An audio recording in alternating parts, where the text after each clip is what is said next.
No one believed me, even from those few people that I was able to share this experience with, that this is true. But luckily, with the development of the ufology and many great people out there that are doing the research and providing the video evidence, especially with Martin Stubbs, who was in charge of one television station, and he just directed one dish towards the space, and he was lucky enough to pick up the direct downlink from the space shuttles to Houston, and he provided this. So as you can see, this is on infrared. That is why his black and white is from STS-63, and they are trying to locate the Mir space station. They cannot locate the Mir space station because more than 100 objects are appearing and disappearing from the radar. Those are the same type of craft that I observed on the asteroid belt between Mars and Jupiter. And those are those balls of light that I was observing in those times, as you can see clearly, creating intelligent formation. So you can see we are never alone, and the evidence is all there, and they're keeping this secret, which is not the right way to do. Every time that when there is a storm, you can be completely sure that there are more than 200 objects above the sky charging from the released energy from the thunderbolts. Exactly the same as we go with our vehicles into the petrol station to refuel. They are refueling their propulsion systems with this orgone energy which is discharged from the thunderbolts. So this led to the direct contact with the extraterrestrial races. Many of those contacts were positive and beautiful, but some of the contacts were extremely aggressive. I got in conflict with certain races, one of which was the Gray Collective, and I can confirm that we have a presence from both polarities, both positive and both negative.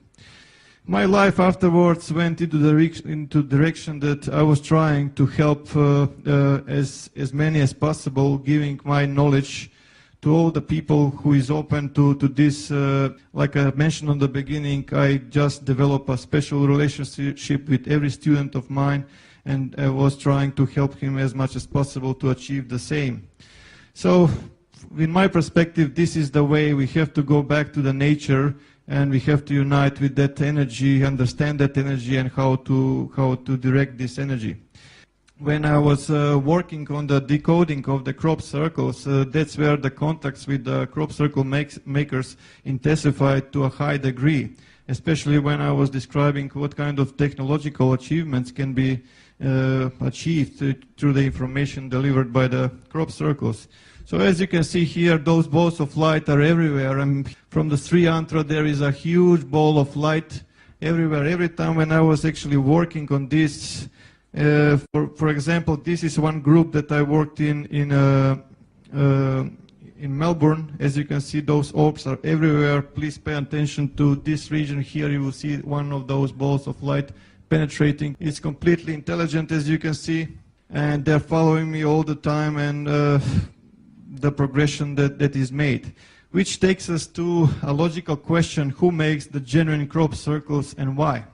To the best of my knowledge, at least few extraterrestrial races are making these genuine crop circles, and they have different approach, but mainly the approach is that to inform us, because our governments are deceiving us. They are not providing us the real situation of the planet, the real situation in the Milky Way galaxy, and especially the real situation, what we really are and what our potentials are. So, to the best of my knowledge, as you can see, more than 20,000 crop circles are delivered, and usually the question that comes to me is where they're coming from. They're coming from many dimensions, and they live on many places, even in physical dimension, even in other dimension, but as you can see, they're using this like a portals. As you can see how they're actually penetrating our dimension, influencing with the microwave energy or electromagnetic energy, if you will. Once again.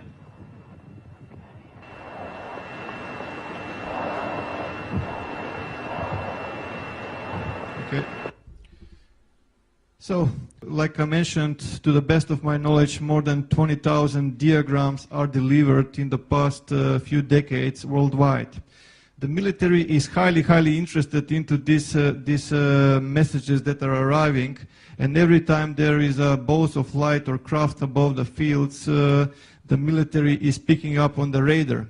Immediately there is an order for the fighter jets or the helicopters to intercept those bolts of light and to avoid eventual delivery of information, which is very, very vital for humanity. Usually people come to me and they say, look, are you aware that the government has lasers and HARP and everything, all technology that can create a crop circle just in a second directly from the satellite? And I will just say this, if that's the case, if those bolts of light are governmental properties, then how come they are spending money for the fuel, just putting and giving order for those helicopters to chase their own property? It does not make sense. It became obvious, at least to me, analyzing few hundreds of diagrams, that there was an open communications from the genuine crop circles and then from the man-made ones, because it's obvious that the shadow government wanted to establish this kind of communication, exchanging of information regarding technology and many other stuff. But the NTIs didn't want to play their game because they understand that they are very, very deceivers, how should I say, and that is why they started to put those obelisks. Those obelisks, there are receivers. As soon as certain frequency appears around the fields, which actually, as I mentioned a while ago, these objects are penetrating our dimension, this frequency appears, and that's where they actually are getting there. With the help of the Discovery Channel, National Geographic, and other media, crop circle phenomena was completely buried. Just everyone is ridiculing this phenomena. Everything is man-made. It's all done. It's nothing to see, and so on and so forth. So how come the military is so interested into this phenomena if that's the case? So as you can see from the left, this is what the best humans can do, what complexity is concerned, and the real stuff is usually followed by those bolts of light that we are talking about. With the human ones, you can see the footsteps everywhere. The crop is completely destroyed, and they remove all the information from this. This, by the way, was achieved by the team Satan in New Zealand, just for example, that people can make these crop circles. Yes, they can make these crop circles, but you can see also the mess that they can make. Back in 2000, Dr. Eltio Hasenhoff actually stepped forward, which is very rare for the mainstream scientists, and he actually examined many crop designs, and he noticed that there is a thermal expansion and node lengthening with many of those. He was searching for some matching of the distribution model of node lengthening, and he found one, and this mathematical model was actually electromagnetic radiation distribution of a point source. The further you go from that source, the less light it becomes. Or in other words, the distribution of the node lengthening is strongest in the crop circle center, and it's less and less as you go towards the edges, right? So the difference between the man-made and the real phenomena is that plant is still alive. It's bended even to around 90 degrees, and the plant is still growing. It was actually exposed to extreme high temperatures, but in the split of a second it was cooled also. So for the last, with this 10 to 40 micron diameter pure iron spheres detected with the genuine phenomena, which is not present, and they're impossible to find with ones that are made by ropes and sticks.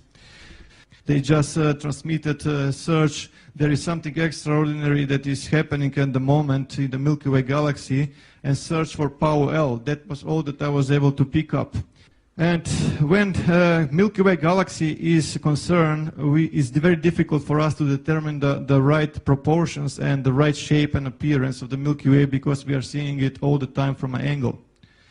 But the extraterrestrials are saying that this Milky Way galaxy actually has 7 spiral arms. So before any one of you recognize the all-seeing eye inside this and you say, like, here is another Illuminati agent in disguise, I can assure you that that's not the case. Let me just explain about this. I asked the NTIs about what this thing is, and they said this is neither positive, neither negative. It's just simply energy, and the contact which is made actually is polarizing this energy. For the Illuminati, it's meaning something else, but also there is another side of the coin. So let's just analyze for a while, right? Sorry.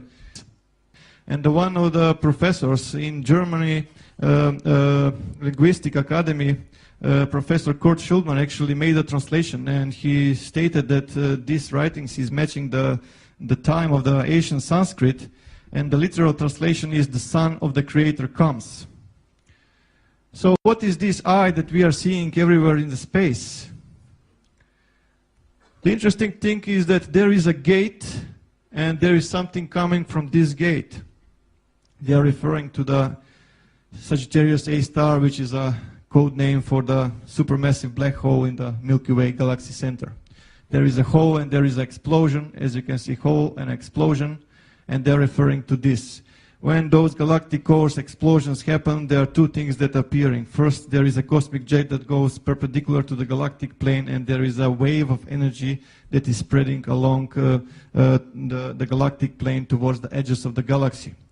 When you throw a rock into the pond, right, or into lake, you will have a disturbance. You will create a concentric circles. You will create waves, right? So that's the same what they are saying. There is a wave. Watch out that there is a wave. And the wave is coming from the galactic center. Again, you can see a plane with birds in two directions. They're actually referring to the galactic plane because they inform me what they're trying to say, and even more birds going into two directions, and they're referring to this, and I will explain this in more detail. The energy is extreme, is going towards the edges. It's massive, it's flying fast.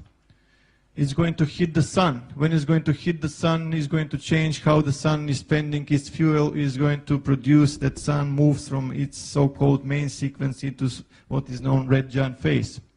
So what will happen in our solar system in the near future, right? So for this, we can analyze the pictogram that arrived on July 15, 2008. It is obvious a solar system, and when you analyze, you see that it's completely matching our solar system and the planets in it. So they even left a dot for a moon, and also they left a ring for Saturn. Again, the anomaly was found, and the crop is not destroyed by the mechanical force. So another parallel. So it's not the first time that those amazing blue displays are observed from International Space Station. So someone is referring us very strongly that we pay attention to a certain time frame, to a point in time, which is 23rd of December 2012. Just 7 days after, on July 22nd, 2008, update appeared, and which, in my perspective, is a Rosetta Stone to everything we need to know what 2012 and 2013 event is all about. So let's just analyze this for a while. Our sun is not in the same the same size anymore. It become bigger. Mercury was fallen, and Venus was fallen, which leaves us Earth and Mars dangerously close. There is some kind of object appearing very close to our solar system, which exactly, if you apply astrophysics and you find astronomical charts, you will find that it is coming from the Virgo constellation. And when I checked the astronomical charts for a new moon in 2012, December, I found that actually it's appearing on December 13, 2012, which is when we will start to observe from the sky something that is approaching from the Milky Way galaxy. And down further, we can see different symbology here, a Milky Way galaxy with the depicted galactic plane, cosmic snake, cosmic kundalini or nexus or whatever suits your terminology, snail, spiral, again a new moon, and two stars in Ophiuchus star constellation, which is very close to the sun in that particular time. But sun changing size, is that possible? Definitely it is. This is just a small example of the life of a star. From the stellar nebula, from the gravity, we get two types of stars, average star and a massive star. Average stars is the type of star that our sun is at the moment, which is a yellow dwarf type of star. Yellow because of the color of the surface, and dwarf because it's a small for a star. When the fuel is exhausted, it moves into the next stage of its life. How should I put it? It becomes a red giant, where the outer layer gets more cooler, it loses brightness, it gets more reddish, but the core of the star collapses. And eventually the outer layer is released and becomes a planetary nebula, and the only thing that is left from the star is the so-called white dwarf, or the core of the star. And the other ones, which are massive stars, they go into the red supergiants, but they go into supernova, and from supernova they can end up like a neutron stars, or mini black holes.